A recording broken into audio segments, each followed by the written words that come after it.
Amazing facts, ஆச்சரியமான உண்மைகள் ஊழியங்கள் வழங்கக்கூடிய தானியேல் மற்றும் வெளிப்படுத்தலின் தீர்க்க தரிசனங்கள் தொடர் வரிசை வேத பாடங்களிலே கலந்து கொள்ள இணைந்திருக்கிற கர்த்தருடைய பிள்ளைகள் உங்கள் எல்லாரையும் இயேசு கிறிஸ்துவின் நாமத்தினாலே வாழ்த்தி வரவேற்கின்றேன். இந்த நாளின் பாடத்தை நாம் படிப்பதற்கு முன்பதாக உங்களுக்குரிய இலவச பிரதியை நான் அறிமுகப்படுத்த விரும்புகின்றேன். சரியான நேரத்தில் தீர்க்க தரிசன நியமங்கள் வெளிப்பட்டன என்ற பாடத்தை உங்களுக்கு இலவசமாய் நாங்கள் அனுப்ப காத்திருக்கிறோம். ஆகவே தேவைப்படுகிறவர்கள் எங்களுடைய தொலைபேசி எண்ணில் எங்களை அழைக்கும்படி அன்போடு கேட்டுக்கொள்கிறேன். அல்லது நீங்கள் இதை ஆன்லைன் மூலமாக டவுன்லோட் பண்ண வேண்டும் என்று சொன்னால் அமேசிங் ஃபேக்ட்ஸ் என்ற வெப்சைட்டில் நீங்கள் நுழைந்து இந்த பிரதியை பதிவிறக்கம் செய்து கொள்ளும்படி உங்கள் அன்போடு நான் கேட்டுக்கொள்கின்றேன். அன்பான தேவப்பிள்ளைகளே, இந்த நாளுக்குரிய பாடத்தை நாம் படிக்க செல்லலாமா? சரியான நேரத்தில் தீர்க்க தரிசன நியமங்கள் வெளிப்பட்டன. நாம் ஜெபித்து ஆரம்பிக்கலாம். எங்கள் நல்ல பிதாவே, இந்த நாளில் நாங்கள் படிக்க இருக்கிற வேத பாடத்தை உமது சமூகத்தில் வைக்கின்றோம். ஆண்டவர் பரலோகத்திலிருந்து எங்களுக்கு ஒத்தாசை அனுப்பி இந்த சத்தியங்களை விளங்கிக் கொள்வதற்கு எங்களுக்கு பிரகாசமுள்ள மனக்கண்களை தந்தரல வேண்டும் என்று இயேசுவின் நாமத்தில் ஜெபிக்கிறோம் நல்ல பிதாவே, ஆமென். பிரியமான தேவப்பிள்ளைகளே, நாம் போன வேத பாடத்தில் ஆசரிப்பு கூடாரம் குறித்து ஒரு பாடத்தை படித்தோம். தேவன் வரைந்த திட்டம் என்ற தலைப்பிலே படித்தோம். அந்த பாடத்தை நாம் மறுபடியும் சுருக்கமாக ஒரு பார்வை பார்த்து விடுவோம். மோசேயை தேவன் சீனாய் மலைக்கு அழைத்தார். அப்படி அழைக்கப்பட்டு தேவ சமூகத்திலே சென்று 40 நாட்கள் என்று 2 முறை தேவனோடு நேரம் செலவழித்த மோசே தேவனிடத்திலிருந்து 10 கட்டளைகளை பெற்றுக்கொண்டார். அவர் 10 கட்டளைகளை மட்டுமல்ல, ஆசரிப்பு கூடாரம் என்று சொல்லக்கூடிய அற்புதமான பரலோக வரைபடத்தையும் பரலோகத்தில் இருக்கக்கூடிய அந்த ஆசரிப்பு கூடாரத்தினுடைய திட்டத்தையும் தேவன் மோசேயினிடத்திலே கொடுத்தார். அந்த ஆசரிப்பு கூடாரம் 3 பகுதிகளை உடையது என்று நாம் பார்த்தோம். முதலாவது பகுதி பிராகாரம், 2வது பரிசுத்த ஸ்தலம், 3வது மகா பரிசுத்த ஸ்தலம் என்று 3 பகுதிகளால் ஆனது அந்த ஆசரிப்பு கூடாரம். இந்த ஆசரிப்பு கூடாரம் பார்ப்பதற்கு மிகவும் அழகான தங்கம், வெள்ளி, வெண்கலம் போன்ற உலோகங்கள் கலந்த, அது மட்டுமல்ல விதவிதமான மிருகங்களின் தோள்களால் ஆன மூடுதிரைகளால் மூடப்பட்ட ஒரு அருமையான அமைப்பு, தெய்வீக அமைப்பு தான் இந்த ஆசரிப்பு கூடாரம். இந்த ஆசரிப்பு கூடாரத்தை தேவன் எதற்காக கொடுத்தார்? பாவிகள் எப்படி தங்களுடைய பாவங்களிலிருந்து மன்னிப்பு பெற முடியும் என்று அவர்கள் ஏங்கி தவிக்கும் பொழுது அவர்களுக்கு ஆறுதலாக, ஆதரவாக, அவர்களுடைய ஆவிக்குரிய வாழ்க்கைக்கு ஆரோக்கியமாக தேவன் இந்த திட்டத்தை வெளிப்படுத்தினார். இந்த ஆசரிப்பு கூடாரம் குறித்த பாடங்களை நாம் யாத்திராகமம் புஸ்தகத்தில் 25ஆம் அதிகாரத்திலிருந்து 40ஆம் அதிகாரம் வரைக்கும் ஆழமாக விவரமாக படிக்க முடியும். இந்த ஆசரிப்பு கூடாரத்தை நாம் முழுமையாய் பார்க்கும் பொழுது அதில் முதலாவது வாசல், அதை தொடர்ந்து வெண்கல பலிபீடம், அதற்கு பிற்பாடு தண்ணீர், வெண்கல தண்ணீர் தொட்டி இருந்தது. இந்த 3ம் பிராகாரத்திலே இருந்தது என்று நாம் பார்த்தோம். அது மட்டுமல்ல, அப்படியே நாம் நுழைந்து உள்ளே சென்றால் பரிசுத்த ஸ்தலம், ஹோலி பிளேஸ், அங்கே நாம் பார்ப்பது இடது பக்கத்தில் தென் திசையில் 7 கிளைகள் கொண்ட குத்துவிளக்கு, வலது பக்கத்தில் அல்லது வட திசையில் பார்த்தோம் என்று சொன்னால் சமூகத்தப்ப மேஜை, 6 அப்பங்கள் என்று 2 வரிசைகளாக 12 அப்பங்கள் அடுக்கி வைக்கப்பட்ட சமூகத்தப்ப மேஜை. இன்னும் சற்று முன்னோக்கி சென்றால் மேற்கு திசையில் மகா பரிசுத்த ஸ்தலத்தின் திரைக்கு முன்பாக தூபபீடம் இருக்கிறது என்று நாம் கண்டோம். அப்படியே மகா பரிசுத்த ஸ்தலத்தின் திரைக்கு உள்ளே சென்றால் அதனுள்ளே உடன்படிக்கை பெட்டியும் பெட்டிக்கு உள்ளே 10 கற்பனைகளும் அடங்கி இருந்தது என்று நாம் விலாவாரியாக போன பாடத்தில் படித்தோம். தேவாதி தேவன் எதற்காக இப்படி ஒரு ஆசரிப்பு கூடாரம் என்ற திட்டத்தை கொடுத்தார்? பிரியமான தேவ ஜனங்களே, சங்கீதம் 77:13 சொல்லுகிறது, தேவனே, உமது வழி பரிசுத்த ஸ்தலத்தில் உள்ளது. நம்முடைய தேவனைப் போல பெரிய தேவன் யார்? தேவனுடைய வழி அது என்ன வழி? ஜனங்கள் பாவத்தில் விழுந்து போனால் அவர்களை இரட்சிக்கக்கூடிய வழிதான் தேவனுடைய வழி. அந்த வழியை இரட்சிப்பின் திட்டம், த பிளான் ஆஃப் சால்வேஷன் என்று வேதம் நமக்கு அழகாக பல இடங்களிலே விவரித்து காண்பிக்கிறது. பிரியமான தேவ பிள்ளைகளே, பாவம் செய்த மனிதர்கள் என்ன செய்ய வேண்டும்? ஆட்டுக்குட்டியை அல்லது காளைகளை கொண்டு வந்து தேவனுடைய குறிக்கப்பட்ட அந்த ஆசரிப்பு கூடாரத்திலே பலி செலுத்த வேண்டும். நாம் இந்த பிராகாரத்திலே நுழைந்த உடனே, வாசலை தாண்டிய உடனே அங்கே பலிபீடம், வெண்கல பலிபீடம் இருக்கும். இந்த வெண்கல பலிபீடம் ஆண்டவர் இயேசு கிறிஸ்து மரித்தாரே அந்த சிலுவையை சுட்டி காட்டுகிறது. சிலுவையிலே தேவாட்டு குட்டியாக இயேசு கிறிஸ்து நமக்காக மரித்ததை பலிபீடம் சுட்டி காட்டுகிறது. அதற்கு அடுத்தபடியாக வெண்கல தண்ணீர் தொட்டி, அந்த தொட்டியில்தான் ஆசாரியர்கள் தங்களுடைய கை கால்களை சுத்தம் செய்து கொள்ளுவார்கள். அதை ஸ்நானம் பண்ணுவதற்கு பயன்படுத்துவார்கள். அங்கிருந்து ஆயத்தமாகி சுத்தமாகி பிற்பாடுதான் ஆசரிப்பு கூடாரத்தினுடைய பரிசுத்தமான பணிகளை அவர்கள் செய்ய வேண்டும். தண்ணீர் தொட்டி ஆண்டவர் இயேசு கிறிஸ்துவின் மேல் விசுவாசம் வைப்பதன் மூலமாக நாம் ஞான ஸ்நானத்தின் வழியாய் அடையக்கூடிய மறுபிறப்பை சுட்டி காட்டுகிறது.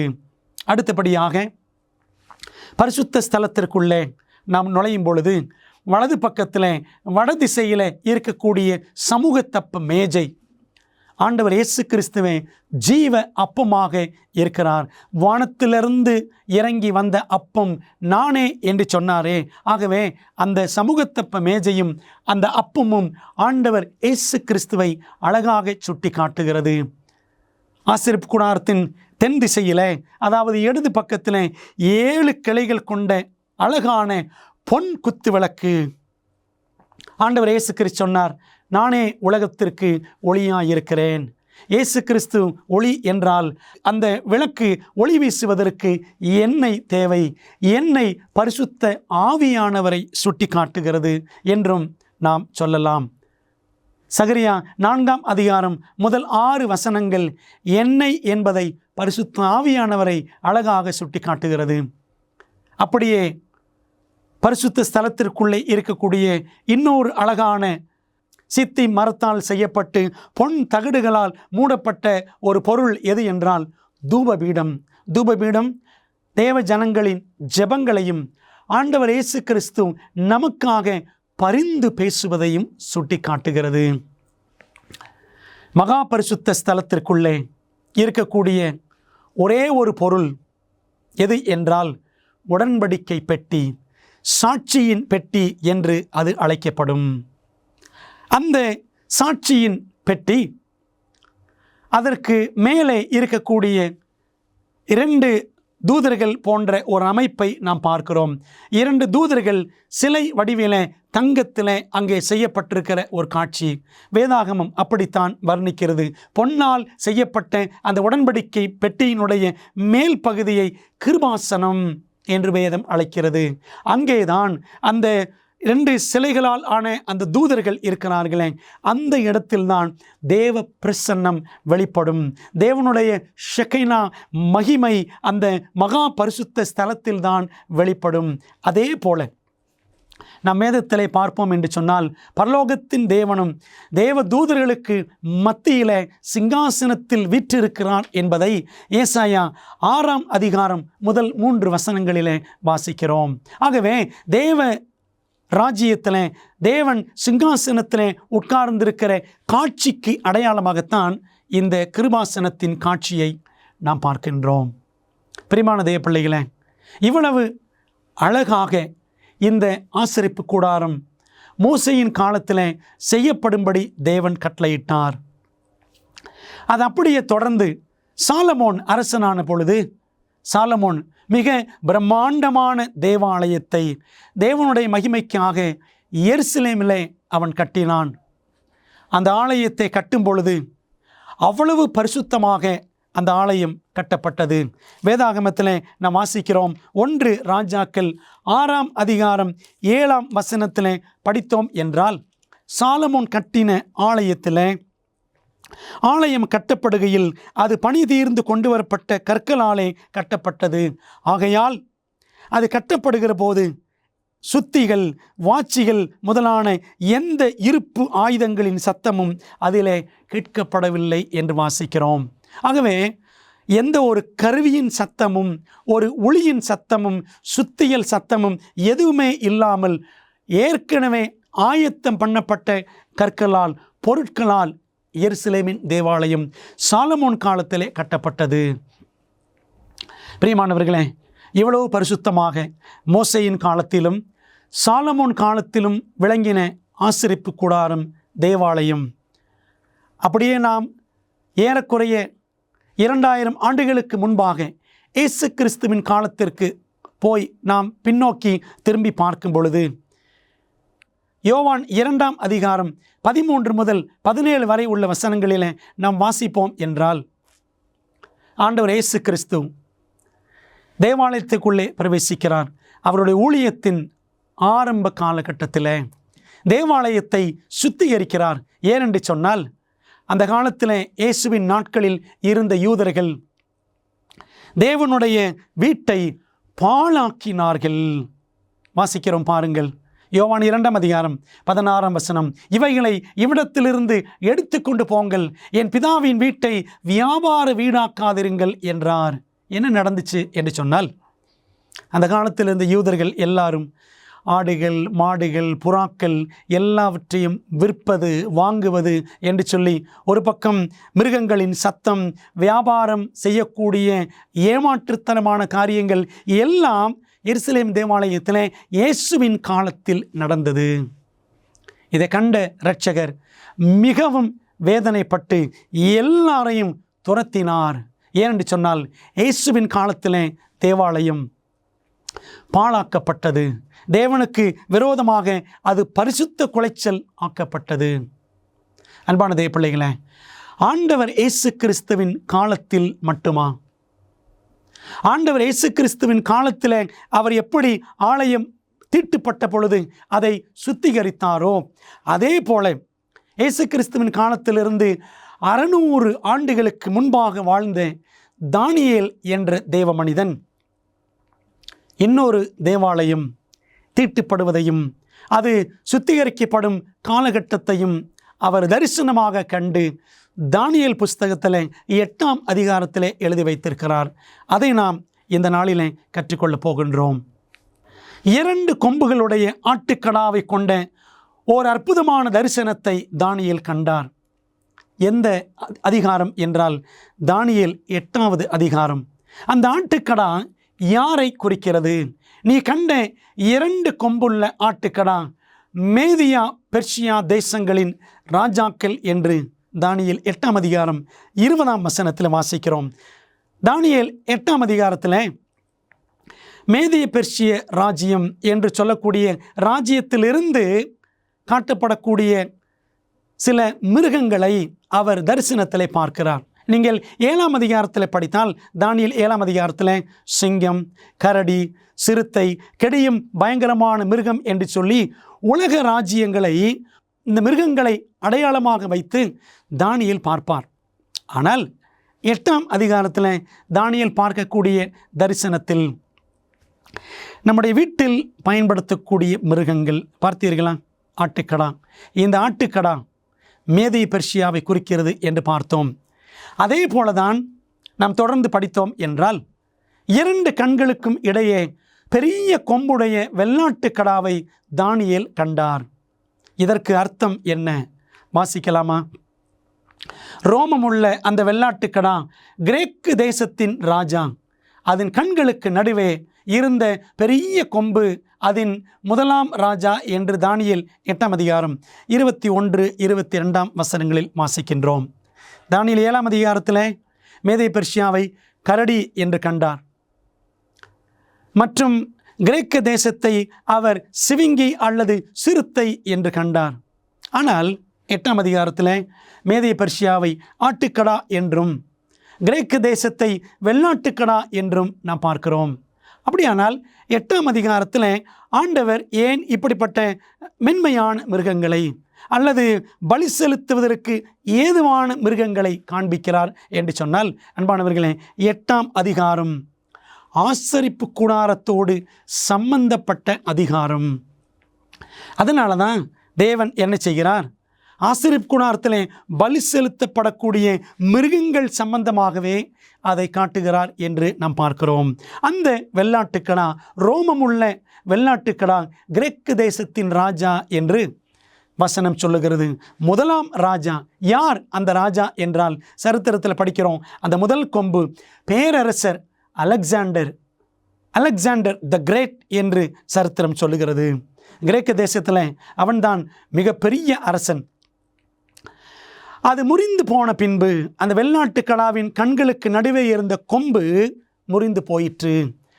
அது முறிந்து போன பின்பு அதற்கு பதிலாக 4 கொம்புகள் எழும்பினது. என்னவென்றால், அந்த ஜாதியில 4 ராஜ்யங்கள் எழும்பும், ஆனாலும் அவனுக்கு இருந்த வல்லமை அவைகளுக்கு இராது என்று தானியேல் 8:22 வாசிக்கிறோம். மேதிய பெர்சியா, அதற்கு பிற்பாடு கிரேக்க ராஜ்யம் வருகிறது. இதில் தானியேல் 8ஆம் அதிகாரத்தில் பாபிலோனை பற்றி ஒன்றுமே இல்லை. ஏன் என்று சொன்னால், இந்த 8ஆம் அதிகாரத்தில் தேவன் ஆசரிப்பு கூடாரத்தோடு சுத்திகரிப்போடு சம்பந்தப்பட்ட ஒரு முக்கியமான தீர்க்க தரிசனத்தை தானியேலுக்கு வெளிப்படுத்துகிறார். அன்பான தேவப்பிள்ளைகளே, அந்த தரிசனம் நிறைவேற தொடங்கும் காலகட்டத்தில் பாபிலோன் ராஜ்யம் ஏறக்குறைய முடிவுக்கு வந்திருக்கும் என்று முன்னறிந்த ஆண்டவர் இந்த பாபிலோனை குறித்து எதையுமே தானியேல் 8ஆம் அதிகாரத்தில் வெளிப்படுத்தவில்லை. ஆகவே தானியேல் 8ஆம் அதிகாரத்தில் கிரேக்க ராஜ்யத்தை பார்க்கிறோம், வெள்ளாட்டுக்கடா. அடுத்த கேள்விக்கு செல்லலாமா? 4 கொம்புகள் இடையே சின்ன கொம்பு எழும்பிற்று. இந்த சின்ன கொம்பு எந்த வல்லமையை குறிக்கிறது? பிரியமானவர்களே, இந்த வெள்ளாட்டுக்கடா அதனுடைய கொம்பு முறிந்தவுடனே, அதாவது அலெக்சாண்டருக்கு பிற்பாடு அவருடைய 4 படை தளபதிகள் என்ன செய்தார்களாம்? கிரேக்க தேசத்தை பங்கு போட்டு கொண்டார்கள். கசாண்டர், லிசிமேக்கஸ், தாலமி, செலுக்கஸ் போன்றவர்கள். ஆனாலும் அவர்களுக்கு அலெக்சாண்டருக்கு இருந்த வல்லமை இல்லை. கிரேக்க தேசம் ஏறக்குறைய முடிவடையக்கூடிய அந்த காலகட்டத்தில் அந்த 4 கொம்புகளுக்கு இடையே இருந்து ஒரு சின்னதான கொம்பு எழும்பிற்று. இந்த சின்ன கொம்பு யாரை குறிக்கிறது?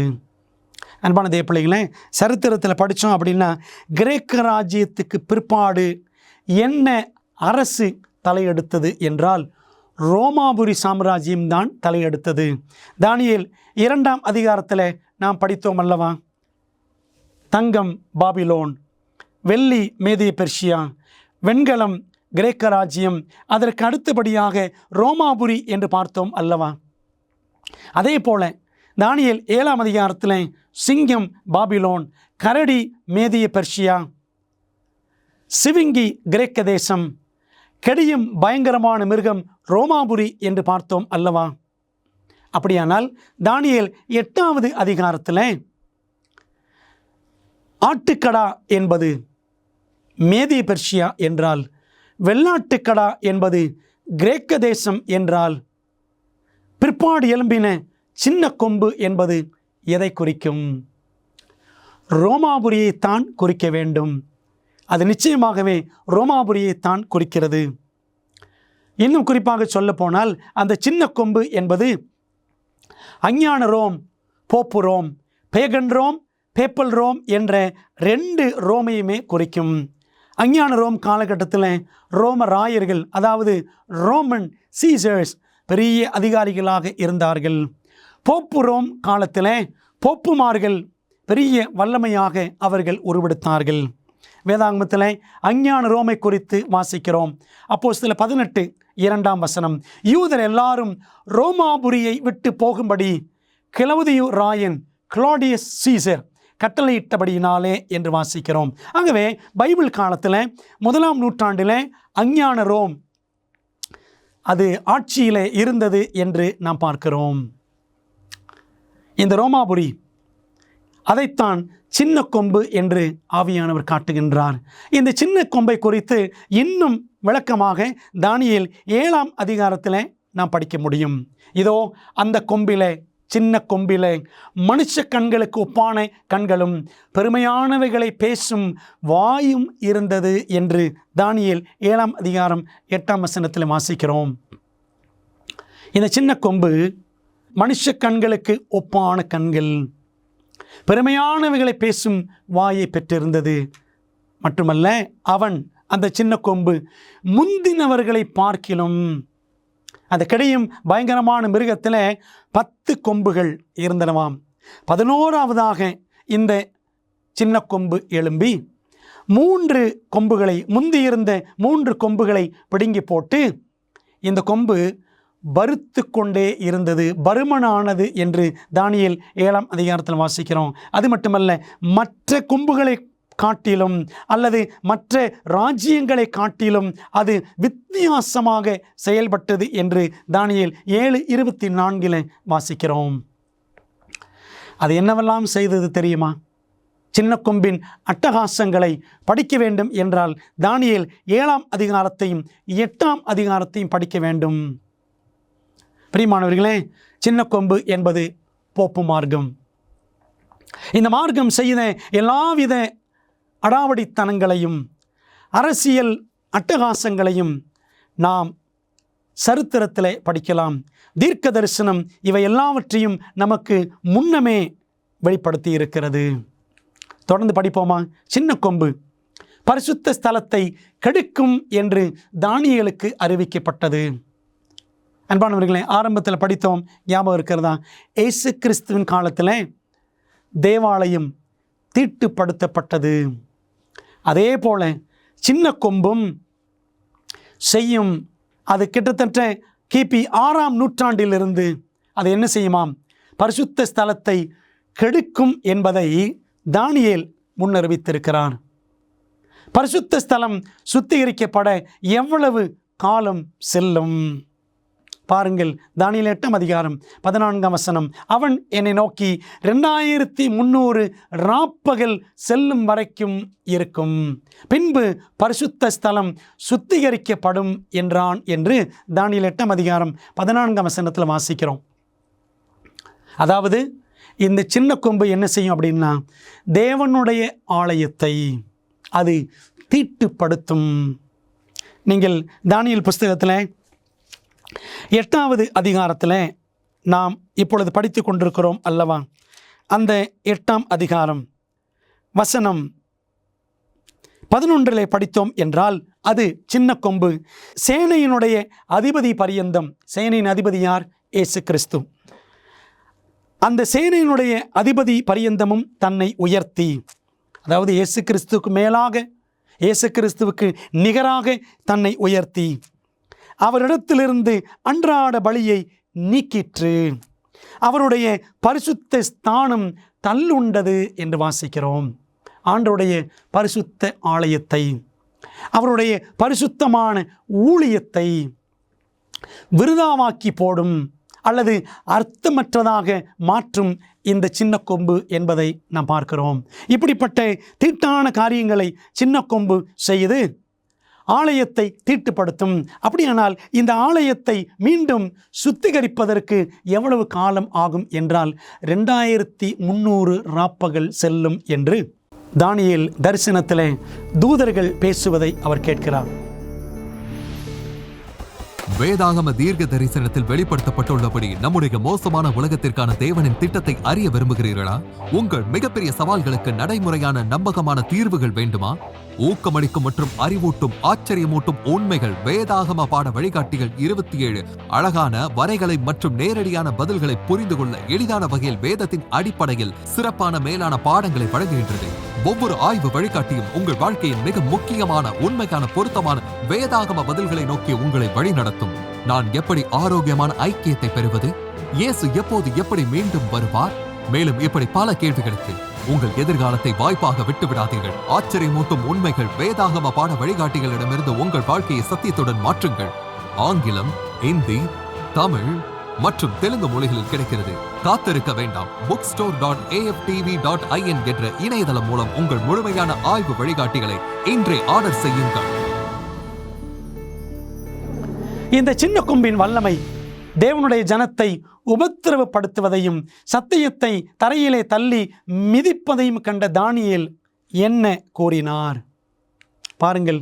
தானியேலாகி நான் சோர்வடைந்து சில நாள் வியாதிப்பட்டிருந்தேன்.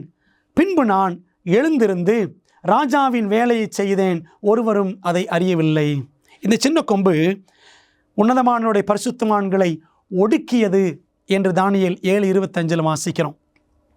அதாவது 42 மாதம் என்று நாம் வெளிப்படுத்தல் 13ஆம் அதிகாரத்திலே படித்தோம் அல்லவா?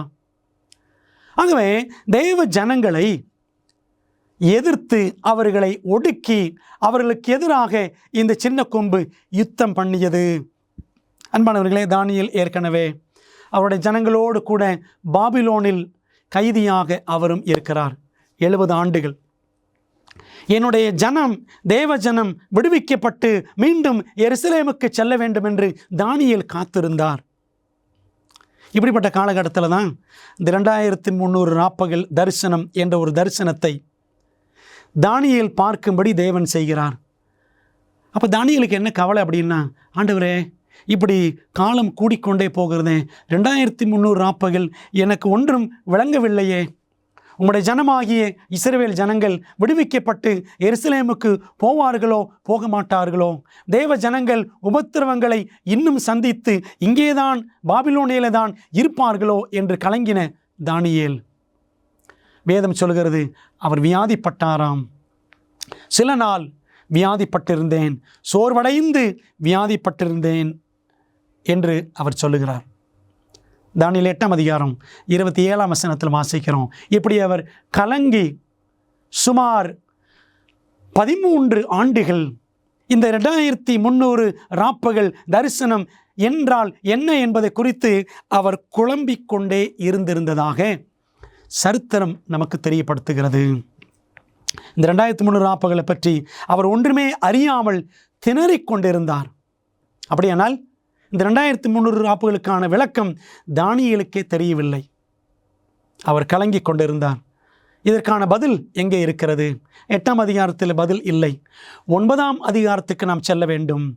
பாருங்கள், தானியேல் 9:23 அந்த 9ஆம் அதிகாரம் முழுக்க நாம் படித்தோம் என்று சொன்னால், உபவாசத்தோடு கூட தானியேல் ஜெபிக்கிறார். ஆண்டவரே, உம்முடைய ஜனம் இஸ்ரவேல் ஜனம் விடுவிக்கப்பட வேண்டும் என்று அவர் பாரத்தோடு உபவாசித்து ஜெபிக்கிறார். அப்படி ஜெபிக்கும் பொழுது 23ஆம் வசனத்தில் வாசிக்கிறோம், கேப்ரியேல் தூதன் பறந்து வருகிறான். 8ஆம் அதிகாரத்தில் வந்த அதே தூதன் 9ஆம் அதிகாரத்திலும் வெளிப்படுகிறான். நீ மிகவும் பிரியமானவன், ஆதலால் நீ வேண்டிக் கொள்ள தொடங்கின போதே கட்டளை வெளிப்பட்டது, நான் அதை அறிவிக்க வந்தேன் என்று கேப்ரியேல் தானியேலை பார்த்து சொல்லுகிறார். எதற்காக தானியேல் ஜெபித்திருக்கிறார்? ஆண்டவரே, இந்த 2300 ராப்பகல் எனக்கு விளங்க வேண்டும். அதற்காக உபவாசம் இருந்து ஜெபித்திருக்கிறார். பிரியமானவர்களே, உங்களுக்கு ஒரு கேள்வி. நமக்கும் வேதாகமத்தில் சில வசனங்கள் புரியவில்லை, சில விளக்கங்கள் தெரியவில்லை. இந்த சத்தியம் இப்படி இருக்கிறதே, இது உண்மைதானா என்று ஊர்ஜிதப்படுத்தி அதன்படி நடப்பதற்காக, தேவனுடைய நிச்சயத்தை பெறுவதற்காக, பரிசுத்தாவியின் உணர்த்துதலை பெற்றுக்கொள்வதற்காக நாம் உபவாசித்து ஜெபித்திருக்கிறோமா? தானியேல் அப்படி செய்தார். பரலோகம் திறந்தது. பரலோகத்தின் தூதர்கள் இறங்கி வந்தார்கள், தானியேலோடு பேசினார்கள், பதில் கிடைத்தது. அடுத்த அதிகாரத்தில் இந்த தீர்க்க தரிசனத்தை குறித்து தூதனானவர் இன்னும் விரிவாக விளக்குகிறார். 8ஆம் அதிகாரத்தின் தரிசனத்தை 9ஆம் அதிகாரத்தில் தூதன் வந்து விளக்குகிறதை பார்க்கிறோம். முந்தைய தரிசனத்தில், அதாவது 8ஆம் அதிகாரத்தில் விவரிக்கப்படாமல் இருந்த கால அளவு, 2300 ராப்பகல் குறித்த கால அளவு 8ஆம் அதிகாரத்தில் விவரிக்கப்படவில்லை. அது எத்தனை காலம் நீடித்தது என்ற குழப்பம்தான் தானியேலுக்கு இருந்தது. அதைத்தான் நாம் இன்னைக்கு படித்து ஜெபத்தோடு புரிந்து கொள்வோமாக. தானியேல் 9:24 27 வரைக்கும் படித்தால் அந்த 2300 ராப்புகளுக்கான விளக்கம் ஆரம்பிக்கிறதை நாம் பார்க்க முடியும். தானியேல் 9:24 நித்திய நீதியை வருவிக்கிறதற்கும், தரிசனத்தையும் தீர்க்க தரிசனத்தையும் முத்திரிக்கிறதற்கும், மகா பரிசுத்தம் உள்ளவரை அபிஷேகம் பண்ணுகிறதற்கும், உன் ஜனத்தின் மேலும், அதாவது இஸ்ரவேல் ஜனத்தின் மேலும், உன் பரிசுத்த நகரத்தின் மேலும், எருசலேமின் மேலும் 70 வாரங்கள் செல்லும்படி குறிக்கப்பட்டிருக்கிறது என்று கேப்ரியேல் சொல்லுகிறார். தானியேல் 9:24. பிரியமானவர்களே, 2300 ராப்பகல் தரிசனம் என்று கலங்கிக் கொண்டிருந்த தானியேலுக்கு விளக்கம் கொடுக்க வந்த தேவதூதன் இன்னொரு கணக்கை அறிமுகப்படுத்துகிறான், தீர்க்க தரிசன கணக்கு. அது என்னவென்றால் 70 வாரங்கள், 70 வீக்ஸ் ப்ராஃபஸி. இஸ்ரவேல் ஜனங்கள் பாபிலோனிலே 70 வருஷங்கள் அடிமைகளாக இருக்கிறார்கள். அந்த கணக்கு வேற. இங்கே சொல்லப்படுகிற 70 வாரங்கள் என்பது இந்த தீர்க்க தரிசனம் வேறு. ரெண்டையும் நாம் ஒன்றாக குழப்பிக் கொள்ளக்கூடாது. பிரியமானவர்களே, அப்போ என்ன பார்க்குறோம்? 2300 ராப்பகலுக்காக, அந்த விளக்கத்திற்காக காத்திருந்த தானியேலுக்கு இன்னொரு காரியம் அறிமுகப்படுத்தப்படுகிறது. 70 வாரங்கள் உன் ஜனத்தின் மேலும், உன் பரிசுத்த நகரத்தின் மேலும் 70 வாரங்கள் செல்லும்படி குறிக்கப்பட்டிருக்கிறது என்று பார்க்கிறோம். அதாவது குறிக்கப்பட்டிருக்கிறது என்றால், நீங்கள் மூல பாஷையில், எபிரேய பாஷையில் படித்தோம் என்றால் சத்தாக் என்ற ஒரு வார்த்தை, CHATAK, சத்தாக். சத்தாக் என்றால் வெட்டப்பட்டிருக்கிறது என்று அர்த்தம். 70 வாரங்கள் செல்லும்படி வெட்டப்பட்டிருக்கிறது. அப்போ எங்கிருந்தோ வெட்டி இருக்க வேண்டும். எதிலிருந்து வெட்டப்பட்டது? பிரியமானவர்களே, 70 வாரங்கள் தானியேலிலேயே மிகவும் நீளமான தீர்க்க தரிசனம் 2300 ராப்பகல். அவ்வளோ பெரிய ஒரு கணக்கில் இருந்து தான் இந்த 70 வாரங்கள் என்ற இன்னொரு பகுதி வெட்டப்பட்டிருக்க வேண்டும். 2300 ராப்பகல் மற்றும் 70 வார தீர்க்க தரிசனங்களின் துவக்கம் எது? இந்த 2 தீர்க்க தரிசனங்களின் துவக்கமும் ஒரே பாயிண்ட் ஆஃப் டைம், ஒரே காலகட்டம்தான் என்பதை மிக அழகாக அடுத்த வசனத்தில் தானியேல் 9:25 கேப்ரியேல் விளக்குகிறதை நாம் பார்க்கின்றோம். இப்போதும் நீ அறிந்து கொள்ள வேண்டியது என்னவென்றால், எருசலேமை திரும்ப எடுப்பித்து கட்டுகிறதற்கான கட்டளை வெளிப்படுவது முதல் பிரபுவாகிய மேசியா இயேசு கிறிஸ்து வருமட்டும் 7 வாரமும் 62 வாரமும் செல்லும் என்று தானியேல் 9:25 வாசிக்கிறோம். பிரியமானவர்களே, எப்போ அந்த ஸ்டார்டிங் பாயிண்ட் ஆஃப் டைம், அந்த காலகட்டம் எப்போ தொடங்குது என்று சொன்னால், 2300 ராப்பகலின் ஆரம்பம் 70 வாரங்கள். 70 வாரங்கள் என்பதை, ஒரு வாரம் என்றால் 7 நாட்கள், 70 × 7 490 வருஷங்கள். அப்போ 2300 வருஷங்கள் மற்றும் 490 வருஷங்கள், இந்த ரெண்டினுடைய ஆரம்ப காலகட்டம் எப்பொழுது என்றால், எருசலேமை திரும்ப எடுப்பித்து கட்டுவதற்கான. ஏன்னா எருசலேமை பாழாக்கிட்டாங்க. நேபுகாத்நேச்சார், பாபிலோன் கூட்டத்தார் எல்லாரும். அந்த பாழாக்குதலுக்கு பிறகுதான் அவர்கள் பாபிலோனுக்கு கைதிகளாக இஸ்ரவேல் ஜனங்கள் கொண்டு வரப்பட்டார்கள். ஆகவே இப்படி பாழாக்கப்பட்ட எருசலேமை திரும்ப எடுப்பித்து கட்ட வேண்டும். அப்போ அதற்கான சட்டம் பிறப்பிக்கப்பட வேண்டும். 70 ஆண்டுகள் தேவ ஜனங்கள் பாபிலோனிலே கைதிகளாக இருந்து அவர்கள் விடுவிக்கப்பட்டு மீண்டும் எருசலேமுக்கு போகிற காலகட்டத்தில், அப்போதான் அந்த எருசலேமை திரும்ப கட்டுவதற்கான, ஆலயத்தை திரும்ப கட்டுவதற்கான ஆணை பிறப்பிக்கப்பட்டு இருக்க வேண்டும். அன்பான தேவ பிள்ளைகளே, தொடர்ந்து வாசிப்போம். பிரபுவாகிய மேசியா வருமட்டும் 7 வாரமும் 62 வாரமும் செல்லும். அவைகளில் வீதிகளும் அலங்கங்களும் மறுபடியும் கட்டப்படும். ஆனாலும் இடுக்கமான காலங்களில் இப்படி ஆகும் என்று பார்க்கிறோம். ஆகவே எருசலேமை திரும்ப எடுப்பித்து கட்டுவதற்கான கட்டளையை யார் பிறப்பித்தது? எந்த ராஜ்யத்தின் காலத்திலே பிறப்பிக்கப்பட்டது என்று சொன்னால், சரித்திரம் சொல்லுகிறது, கிமு 457 ஆண்டிலே அர்தசாஷ்டா ராஜா பிறப்பித்த ஆணையின் அடிப்படையிலே எருசலேம் திரும்ப எடுப்பித்து கட்டப்படும் வேலை ஆரம்பித்தது. எஸ்றா 7 அதிகாரம் 7 வசனத்தில் நாம் அதை படிக்கலாம். இந்த அர்தசாஷ்டா ராஜா மேதிய பெர்ஷியாவைச் சேர்ந்த ஓர் அரசன். அன்பான தேவ பிள்ளைகளே, இப்பொழுது உங்களுக்கு விளங்குகிறதா?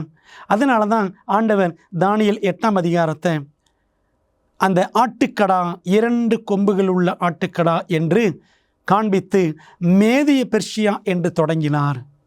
ஏனென்றால் மேதிய பெர்ஷியாவின் காலகட்டத்தில் இருந்துதான் இந்த 8 அதிகாரத்திற்குரிய 2300 நாப்பகல் ஆரம்பிக்கிறது. அதே காலகட்டத்தில் தான் கிமு 457 இருந்து தான் அந்த 70 வாரங்கள் அல்லது 490 வருஷங்கள் என்ற தீர்க்க தரிசனமும் ஆரம்பிக்கிறது. தீர்க்க தரிசனத்தில் ஒரு முக்கியமான கீ இருக்கிறது, திறவுகோல் என்னவென்றால், தீர்க்க தரிசன நாள். ஒரு நாள், தீர்க்க தரிசனத்தின்படி ஒரு நாள் என்றால் ஒரு வருஷம். பாருங்கள், எசேக்கியேல் 4:6, ஒவ்வொரு வருஷத்துக்கு பதிலாக ஒவ்வொரு நாளை உனக்கு கட்டளையிட்டேன். என்னாகமம் 14:34, ஒவ்வொரு நாள் ஒவ்வொரு வருஷமாக கணக்கிட வேண்டும் என்று தேவன் சொன்னார். அதனால தான் 2300 பகல்னா ஒரு நாள், 2300 நாட்கள் என்றால் 2300 வருஷங்கள். 70 வாரங்கள் என்றால் 490 நாட்கள், அதாவது தீர்க்க தரிசனத்தின்படி 490 வருஷங்கள். அன்பான தேவ பிள்ளைகளே, 490 வருஷங்களை ஆண்டவர் எருசலேமுக்கும் யூதாவின் ஜனங்களுக்கும் கிருபையின் காலமாக கொடுத்தார். நீங்கள் கிபி 457 இருந்து 69 வாரங்களை எண்ணினால் மேசியாவிடம் வந்து சேருவீர்கள் என்று தூதன் கூறினான். இது நிறைவேறியதா? பாருங்கள், வேதாமத்தில் வாசிக்கிறோம். யோவான் ஞானஸ்நானத்தை குறித்து பிரசங்கித்த பின்பு நசரேனாகிய இயேசுவை தேவன் பரிசுத்தாவியினாலும் வல்லமையினாலும் அபிஷேகம் பண்ணினார் என்று அப்போஸ்தலர் 10:37-38 ஆகிய வசனங்களில் வாசிக்கிறோம். அதாவது கிமு 457 இருந்து 69 வாரங்களை நீங்கள் தாண்டி வந்தால், அதாவது 69 தீர்க்க தரிசன வாரங்கள் என்பது 69 × 7 483 ஆண்டுகள். கிமு 457 இருந்து 483 ஆண்டுகள் தாண்டி வந்த பிற்பாடு மேசியா அபிஷேகம் பண்ணப்படுவார். ஆண்டவர் இயேசு கிறிஸ்து தான் மேசியா. ஆகவே அவர் பரிசுத்தாவியினால் நிரப்பப்படுவார். இது எப்பொழுது நடந்தது? யோர்தானிலே யோவான் ஸ்நானன் மூலமாக இயேசு கிறிஸ்து ஞான ஸ்நானம் பெற்ற பொழுது இது நிறைவேறியது. தீர்க்கதரிசியின் மூலமாக கர்த்தராலே உரைக்கப்பட்டது நிறைவேறும்படி இதெல்லாம் நடந்தது என்று மத்தேயு 1:22 வாசிக்கிறோம். அன்பான தேவ பிள்ளைகளே, அவன் இதோ ஒரு கன்னிகை கர்ப்பவதியாகி ஒரு குமாரனை பெறுவாள், அவருக்கு இம்மானுவேல் என்று பெயரிடுவார்கள் என்று சொன்னான். இம்மானுவேல் என்பதற்கு தேவன் நம்மோடு இருக்கிறார் என்று அர்த்தமாம். மத்தேயு 1:23. ஆண்டவர் இயேசு கிறிஸ்துவை குறித்து ஏற்கனவே சொல்லப்பட்ட தீர்க்க தரிசனங்கள் அப்படியே அவருடைய வாழ்க்கையில் நிறைவேறியது. 1ஆம் நூற்றாண்டின் ஆரம்பத்தில் இயேசுவின் வாழ்க்கையில் நிறைவேறியது. அதில் ஒரு முக்கியமான இன்னொன்று தான் அவர் பிறப்பை குறித்து ஏசாயா சொன்னார். அவருடைய ஞான ஸ்நானம் அபிஷேகம் பண்ணப்படுதலை குறித்து தானியேல் சொல்லியிருக்கிறார். தானியேல் 9:24 மகா பரிசுத்தம் உள்ளவரை அபிஷேகம் பண்ணுகிறதற்கும். அன்பான தேவ பிள்ளைகளே, இந்த அட்டவணையை பாருங்கள். மேசியா இயேசுவின் 70 வார தீர்க்க தரிசனம். இந்த 70 வாரங்களை 7 வாரம், 62 வாரம், 1 வாரம் என்று கேப்ரியேல் தூதன் தானியேலுக்கு வெளிப்படுத்தினான். பாருங்கள், இந்த 7 வாரமும் 62 வாரமும் சென்ற பிற்பாடு மேசியா அவர் அபிஷேகம் பண்ணப்படுவார். அதாவது அந்த எருசலேமை கட்டுவதற்கான ஆணை பிறப்பிக்கப்பட்ட ஆண்டு கிமு 457. அப்போ தான் 2300 ஆப்பகல் தரிசனம் ஆரம்பிக்கிறது. 490 ஆண்டுகள் தரிசனமும் ஆரம்பிக்கிறது. ஆகவே இந்த வருஷத்தில் இருந்து 483 வருஷங்கள் வந்தோம் என்றால் கிபி 27 வந்துவிடும். அந்த காலகட்டத்தில் தான், அதே வருஷத்தில் தான் இயேசு கிறிஸ்து ஞானஸ்நானம் பெற்றார், அபிஷேகம் பண்ணப்பட்டார் என்பதை நாம் பைபிளில் மிக தெளிவாக பார்க்கின்றோம். அதுக்கப்புறம் கடைசி ஒரு வாரம், அந்த கடைசி ஒரு வாரத்தை குறித்து நாம் போக படிக்கலாம். தானியேல் 9ஆம் அதிகாரம் 27ஆம் வசனம் படித்து பார்த்தீர்கள் என்று சொன்னால், அந்த கடைசி ஒரு வாரம், அதாவது 7 நாட்கள் தீர்க்க தரிசனத்தில் 7 வருஷங்கள், அது பாதி பாதியாக பிரிக்கப்படுகிறதை நாம் போக போக கற்றுக்கொள்வோம். அன்பான தேவ பிள்ளைகளே, 483 வருஷம்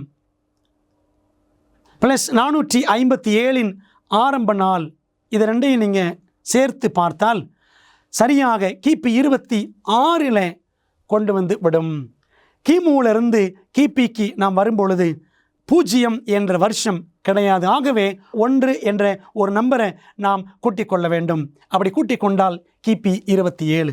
ஆண்டவர் இயேசு கிறிஸ்து அபிஷேகம் பெற்ற, ஞானஸ்நானம் பெற்ற வருஷம் கிபி 27 என்பதை நமக்கு வேதாகமத்தில் மிக தெளிவாக நீங்கள் வசனங்களை பாருங்கள். லூக்கா 3, 21, 22, மார்க் 1, 15 இந்த வசனங்கள் எல்லாம் படித்தால் தீர்க்க தரிசனத்தின்படி தானியேல் சொன்ன 2300 நாட்கள், அந்த 490 வருஷங்கள் தீர்க்க தரிசனத்தின்படி ஆண்டவர் இயேசு கிறிஸ்துவின் வாழ்க்கையில் ஒவ்வொரு காரியமும் துல்லியமாக நிறைவேறியது. அவருடைய ஞானஸ்நான தேதி, ஆண்டு கூட முன்கூட்டியே சொல்லப்பட்டிருக்கிறது. அதை தானியேல் 8:9 நாம் பார்க்கிறோம். அதைத்தான் நாம் விலாவாரியாக படித்து கொண்டிருக்கிறோம். பிரியமான தேவ பிள்ளைகளே, தேவன் எத்தனை ஆச்சரியமானவர்!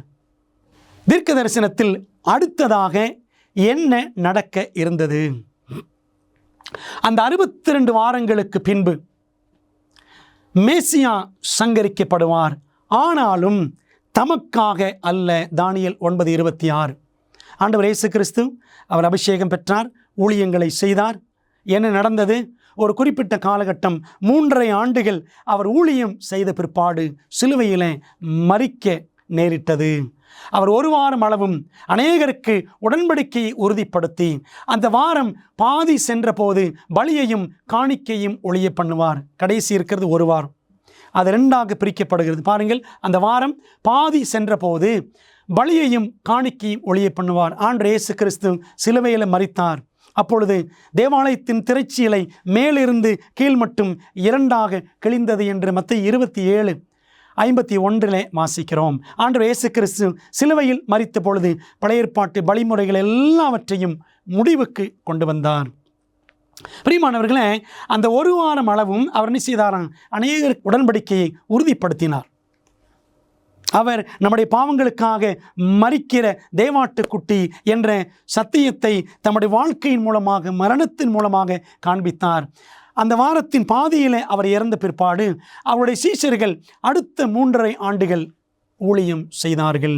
இதுதான் அந்த ஒரு வாரம், அந்த 7 வருஷங்கள். இதை தானியேல் 9:27 நாம் வாசிக்கிறோம்.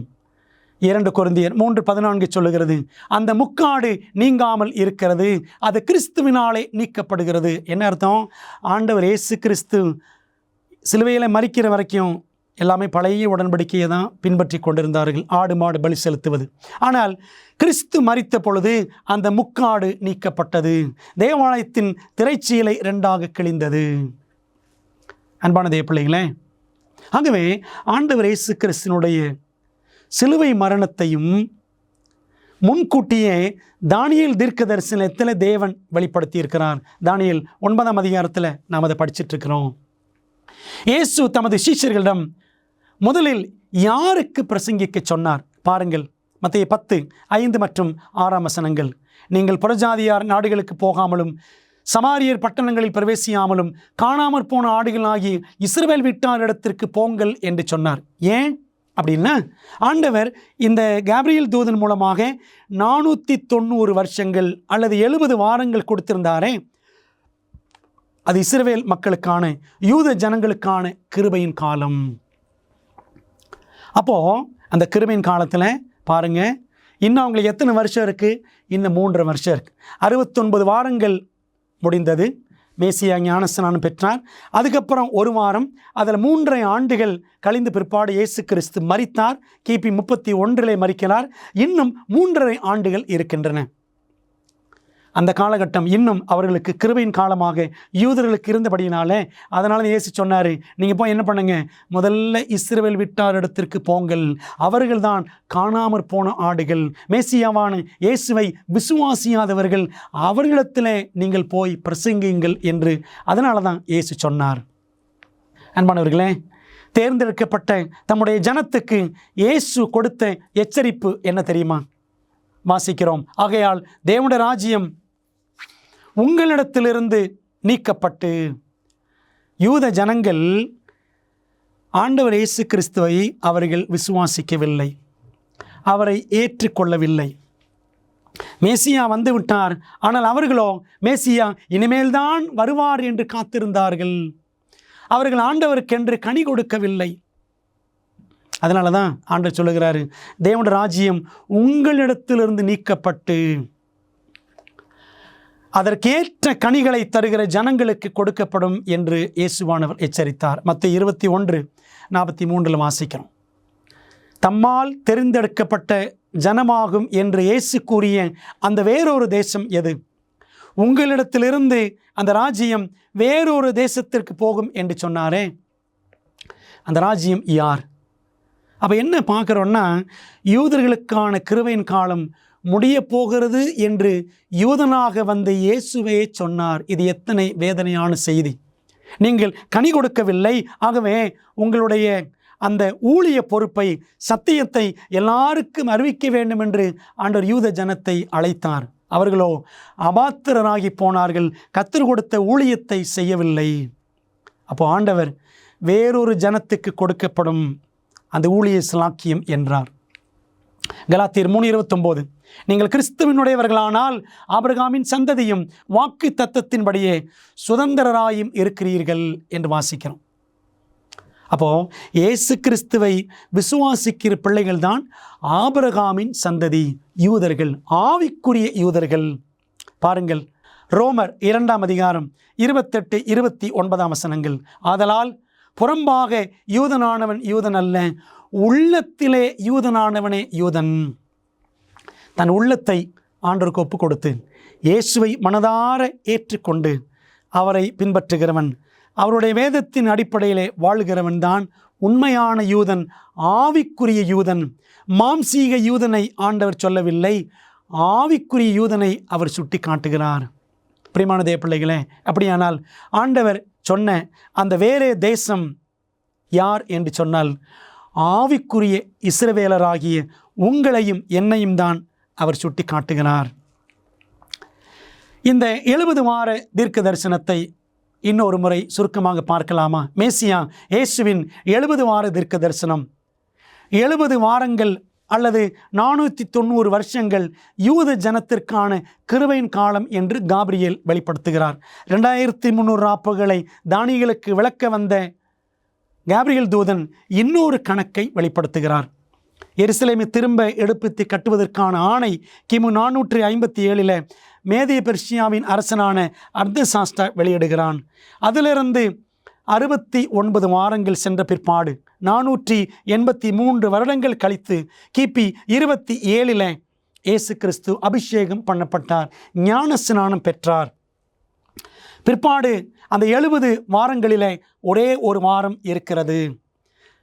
கிபி 27 சுமார் 3.5 ஆண்டுகள் அந்த வாரத்தினுடைய ஒரு பாதி.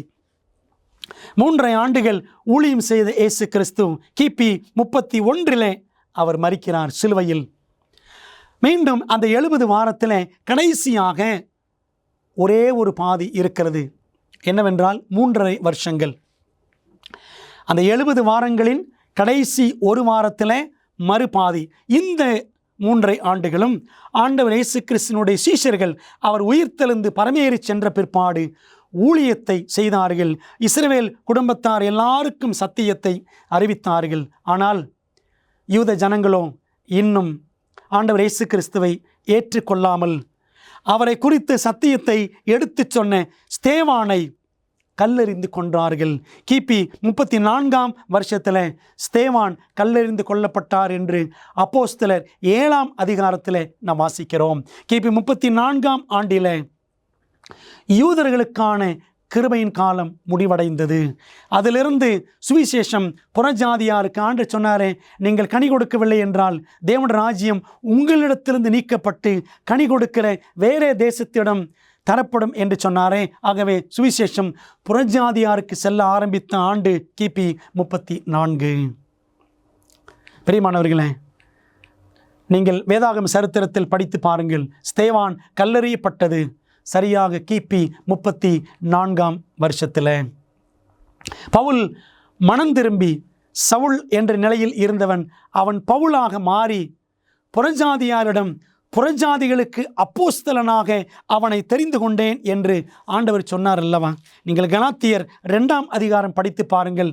பவுல் புறஜாதிகளுக்கு அப்போஸ்தலன். அப்போஸ்தலர் 13ஆம் அதிகாரத்தை படித்து பாருங்கள்.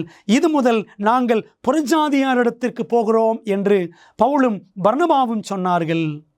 இதெல்லாம் எப்போ நடக்குதுன்னா கிபி 34 அதுக்கு பிற்பாடு. அன்பான தேவ பிள்ளைகளே, தானியேலிடம் பேசின தூதனுடைய வார்த்தையின்படி 2300 வருடத்தின் முடிவில் என்ன சம்பவிக்கும்? ஆகவே கிமு 457 கிபி 34 வரைக்கும் 490 ஆண்டுகள் முடிந்துவிட்டன. 2300 வருஷங்களில் மீதி இருக்கிற காலகட்டம் எவ்வளோன்னு பார்த்தீங்கன்னா, நாம் பார்த்தோம் அல்லவா, மீதி 1810 வருடங்கள் இருக்க வேண்டும். அந்த காலகட்டத்தில் தான் சுவிசேஷம் புறஜாதியார் எல்லாருக்கும் போகிறது. பாருங்கள், 2300 வருடம் முடிந்த பிற்பாடு கிபி 34 1810 ஆண்டுகளை கூட்டினால் 1844 வரும். பாருங்கள், அவன் என்னை நோக்கி 2300 ராப்பகல் செல்லும் வரைக்கும் இருக்கும், பின்பு பரிசுத்த ஸ்தலம் சுத்திகரிக்கப்படும் என்றான். தானியேல் 8:14. 2300 வருஷம் கிமு 457 தொடங்கி கிபி 1844 வரைக்கும் செல்லுகிறது. இந்த 2 ஆண்டுகளையும் நீங்கள் கூட்டி பார்த்தால் 2300 வருஷம் என்ற கணக்கு கிடைக்கும். கிபி என்று வரும்பொழுது ஒரு ஆண்டை நாம் அட்ஜஸ்ட் பண்ண வேண்டும். அன்பான தேவ பிள்ளைகளே, ஆகவே இந்த 2300 ஆண்டுகள் கடந்த பிற்பாடு, முடிந்த பிற்பாடு பரிசுத்த ஸ்தலம் சுத்திகரிக்கப்படும். அந்த பரிசுத்த ஸ்தல சுத்திகரிப்பு என்னவென்றால், ஆண்டவர் இயேசு கிறிஸ்து ஆரம்பிக்கக்கூடிய முதல் கட்ட நியாய தீர்ப்பை சுட்டி காட்டுகிறது. முதல் கட்ட நியாய தீர்ப்பில் என்ன காரியம் பரீட்சிக்கப்படும் மற்றும் எதன் அடிப்படையில் எல்லாரும் நியாயம் தீர்க்கப்படுவார்கள். பரிசுத்த ஸ்தல சுத்திகரிப்பு என்பது நியாய தீர்ப்பின் ஆரம்பத்தை சுட்டி காட்டுகிறது. பாருங்கள், வெளிப்படுத்தல் 20:12 அப்பொழுது அந்த புஸ்தகங்களில் எழுதப்பட்டவைகளின்படியே மரித்தோர் தங்கள் தங்கள் கிரியைகளுக்கு தக்கதாக நியாய தீர்ப்படைந்தார்கள். பிரசங்கி 12:14 ஒவ்வொரு கிரியையும் அந்தரங்கமான ஒவ்வொரு காரியத்தையும் நன்மையானாலும் தீமையானாலும் தேவன் நியாயத்தில் கொண்டு வருவார் என்று பிரசங்கி 12:14 வாசிக்கிறோம். பரிசுத்த ஸ்தல சுத்திகரிப்பு தேவனுடைய நியாய தீர்ப்பின் ஆரம்ப காட்சிகளை நமக்கு விளக்குகிறது. தானியேல் 8ஆம் அதிகாரத்தினுடைய பரிசுத்த ஸ்தல சுத்திகரிப்பும் 7ஆம் அதிகாரம் 9-10 வரக்கூடிய அந்த நியாய தீர்ப்பின் காட்சியும் இரண்டும் ஒத்து போகிறது. ஆகவே பரிசுத்த ஸ்தல சுத்திகரிப்பு என்பது பரலோகத்தில் ஆண்டுடைய வருகைக்கு முன்பாக ஆரம்பிக்கிற நியாய தீர்ப்பை சுட்டி காட்டுகிறது. அந்த நியாய தீர்ப்பு கிபி 1844ஆம் ஆண்டில் ஆரம்பித்தது.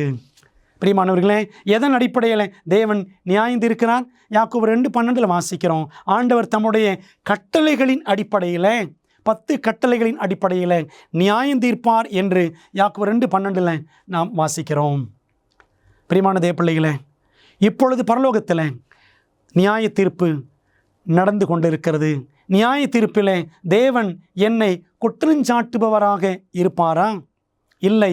நம்ம எப்பொழுதுமே குற்றஞ்சாட்டுகிறவன் யார் என்று சொன்னால் சாத்தான். வெளிப்படுத்தல் 12:9 பாருங்க. சாத்தான் தான் நம்ம எப்பொழுதுமே குற்றம் சுமத்துகிறவன், மோசம் போக்குகிறவன். வெளிப்படுத்தல் 12:10 வாசிக்கிறோம், இரவும் பகலும் நம்முடைய சகோதரர் மேல் தேவனுக்கு முன்பாக நம்மை குற்றம் சுமத்துகிறவன், குற்றம் சாட்டுகிறவன் சாத்தான் தான் என்பதை நாம் தெளிவாக பார்க்கிறோம். பிரியமான தேவப்பிள்ளைகளே, அப்போ பரலோகத்தில் நம்முடைய வாழ்க்கை இந்த பூமியில் வாழும் பொழுது அது அசுத்தமாக தீட்டுள்ளதாக இருக்கும் என்று சொன்னால் சாத்தான் தேவனுக்கு முன்பாக நம்மை குற்றம் சுமத்துவான். அன்பானவர்களே, வருகைக்கு முன்னான நியாய தீர்ப்பை நாம் தனியாக சந்திக்க வேண்டுமா? பயப்பட வேண்டுமா? இல்லை. என் பிள்ளைகளே, நீங்கள் பாவம் செய்யாதபடிக்கு இவைகளை உங்களுக்கு எழுதுகிறேன். ஒருவன் பாவம் செய்வானானால் நீதிபரனாயிருக்கிற இயேசு கிறிஸ்து நமக்காக பரலோகத்தில் மகா பரிசுத்த ஸ்தலத்தில் பிதாவின் சமூகத்தில் பரிந்து பேசுகிறவராய் இருக்கிறார். 1 யோவான் 2:1. அன்பான தேவ ஜனங்களே, என் பிள்ளைகளே, அந்த வசனம் முழுமையாக எப்படி முடிகிறது பாருங்கள். ஒருவன் பாவம் செய்வானானால் நீதிபரனாயிருக்கிற இயேசு கிறிஸ்து நமக்காக பிதாவினிடத்தில் பரிந்து பேசுகிறவராய் இருக்கிறார். ஆகவே ஆண்டவர் இயேசு கிறிஸ்து எனது வக்கீலாக இருக்கிறார். அவர் எனது நியாயாதிபதியாய் இருக்கிறார். அவர் இயேசு நமது உண்மையும் சத்தியமும் உள்ள சாட்சியாக இருக்கிறார். அன்பான தேவப்பிள்ளைகளே, 1844 ஆண்டிலே பரலோக சுத்திகரிப்பு ஆரம்பித்து விட்டது. இந்த சத்தியங்கள் எல்லாவற்றையும், வேதாகமத்தின் மகத்துவங்கள் எல்லாவற்றையும் கத்தோலிக்க மார்க்கம் மறைத்து போட்டது. 1798 ஆண்டில் அந்த கத்தோலிக்க மார்க்கம் முடிவுக்கு வந்தது. அதற்கு பின்னான காலகட்டத்தில் தான் இந்த பரிசுத்த ஸ்தல சுத்திகரிப்பு ஆரம்பமாகும் என்பதை தானியேல் 8:14 வெளிப்படுத்துகிறது. பிரியமானவர்களே, ஆகவே இப்பொழுது நமக்காக ஆண்டவர் இயேசு கிறிஸ்து பரலோகத்தில் பரிந்து பேசி கொண்டிருக்கிறார். நியாய தீர்ப்பில் இயேசு நமது வழக்கறிஞராக இருந்தால் அவர் உங்கள் வழக்கையும் என் வழக்கையும் வெற்றி பெற வாதாடுவார். ஆகவே நீங்கள் உங்கள் வாழ்க்கையை திருப்பி அவரை நோக்கி செல்ல தீர்மானிப்பீர்களா? நம்முடைய வாழ்க்கையை இயேசுவானவர் ஆட்கொள்ள வேண்டும் என்று நம்மை அர்ப்பணித்து ஜெபிக்கலாமா? நல்ல பிதாவே, இந்த நாளிலே நீர் கொடுத்த சத்தியத்திற்காக உமக்கு நன்றி. இயேசு எங்களுக்காக பரலோகத்தில் ஆரம்பித்து நிகழ்த்தி கொண்டிருக்கிற நியாய தீர்ப்பு சீக்கிரமாய் முடிவுக்கு வரப்போகிறது. இயேசு எங்களுக்காக பரிந்து பேசுகிற வக்கீலாக, நியாயாதிபதியாக இருக்கிறார் என்பதற்காக ஆண்டவருக்கு நன்றி சொல்லி, இந்த நியாய தீர்ப்பின் செய்தியை உணர்ந்து நியாய தீர்ப்பின் காலகட்டத்தில் இருக்கிறோம் என்பதை புரிந்து உமக்கு மகிமையாய் வாழ உதவி செய்யும். இயேசுவின் நாமத்தில் ஜெபிக்கிறோம் நல்ல பிதாவே, ஆமேன். அன்பானவர்களே, இந்த சத்தியத்தை இன்னும் ஆழமாக படியுங்கள், அநேகரோடு பகிர்ந்து கொள்ளுங்கள். தேவன் உங்களை ஆசீர்வதிப்பார். ஆமேன்.